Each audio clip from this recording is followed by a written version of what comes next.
Certo, vamos lá. O mundo da arquitetura de computadores tem esse balé invisível, né? Uma coisa absurda, acontecendo bilhões de vezes por segundo. Hoje a gente vai mergulhar a fundo e explicar os principais modos de endereçamento de forma didática e visual. É um mapeamento simplesmente fascinante de como os processadores buscam os dados lá nas profundezas da máquina.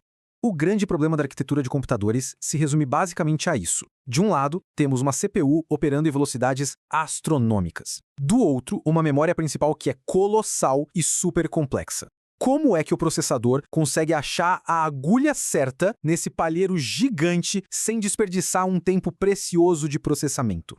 Bom, é exatamente aí que entra o famoso endereço efetivo, que a gente também chama de EA. Dá para pensar nisso como aquele X gigante marcando tesouro no mapa. Afinal, absolutamente todos os modos de endereçamento que existem foram criados com um único propósito: calcular esse valor exato para o barramento de endereço, saber exatamente para onde ir. Então, o nosso roteiro de hoje vai ser o seguinte.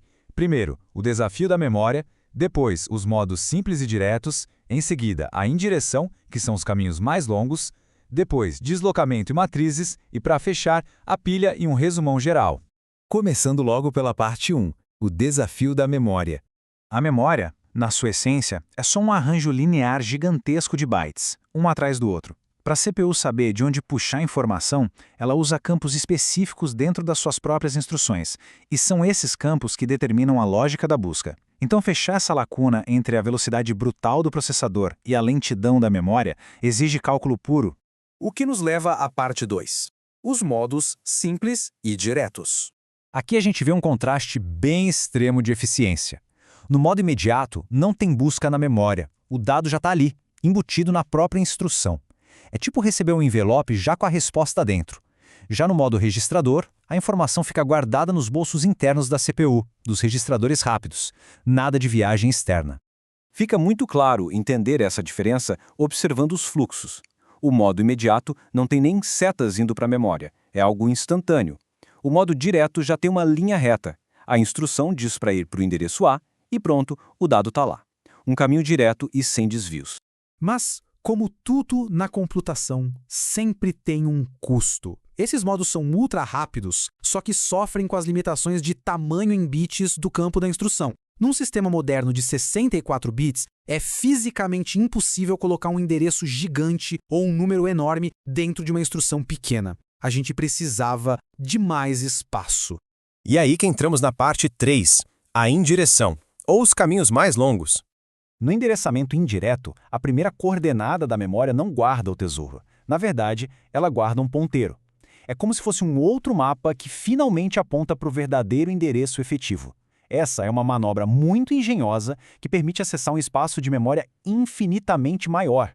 Só que tem uma desvantagem pesada aí. Forçar a CPU a ir na memória principal múltiplas vezes é um baita gargalo de desempenho. O processador fica lá, ocioso, só esperando a memória responder. É literalmente o equivalente computacional a ficar preso no trânsito no meio de uma entrega expressa. Uma tortura para um chip feito para voar.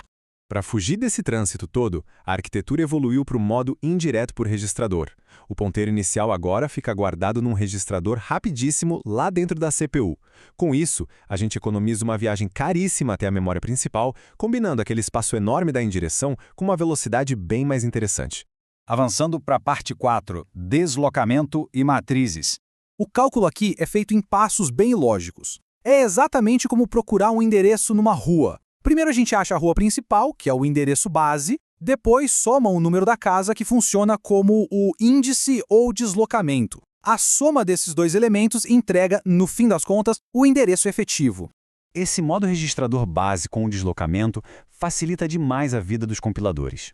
Para percorrer um array gigante de dados ou para realocar programas dinamicamente, é só manter a base fixa e ir mudando o deslocamento. É uma eficiência monstruosa sem precisar alterar a instrução original. E se a gente olhar para o mundo real dos PCs modernos, olha o nível de complexidade da arquitetura x86. Nela não se soma apenas a base e o índice. Entra na jogada um fator de escala, multiplicando o índice por 1, 2, 4 ou 8. É matemática em hardware puro, para suportar estruturas de dados de tamanhos variados num cálculo fluido. Então, a grande sacada do x86 é que bytes muito específicos nas instruções condensam todas essas variáveis. O resultado são instruções super compactas e flexíveis, mas que cobram um preço alto. Exigem um hardware de decodificação insano dentro da CPU para resolver essa matemática toda antes mesmo da execução. E finalmente chegamos à parte 5, a pilha e o nosso resumo geral. O endereçamento de pilha é um caso muito elegante de simplicidade. Não tem nenhuma referência de memória explícita escrita na instrução. Quando o comando diz apenas some, o processador já sabe o que fazer. O endereço efetivo é sempre, implicitamente, o topo da pilha, gerenciado por um ponteiro especial. Rápido, limpo e não ocupa espaço. Juntando tudo isso, essa tabela clássica baseada no Williams-Stallings dá um panorama perfeito. O modo direto ganha em simplicidade, mas peca no espaço. O indireto tem espaço de sobra, mas sofre com viagens extras. E o deslocamento traz flexibilidade máxima, mas cobra na complexidade do hardware. No fim do dia, a arquitetura é sempre esse malabarismo milimétrico entre velocidade pura e capacidade de expansão. O que nos deixa com um pensamento bem instigante para encerrar. Hoje, a gente mapeou como a arquitetura tradicional lida com essa busca de dados. Mas, com a explosão da inteligência artificial e desses data centers gigantescos em nuvem, a pressão em cima da memória atingiu escalas absurdas. A grande pergunta que fica para o futuro é: quais modos radicais de endereçamento vão surgir para navegar por esses oceanos de dados na velocidade da luz? Fica aí a reflexão. Até a próxima análise.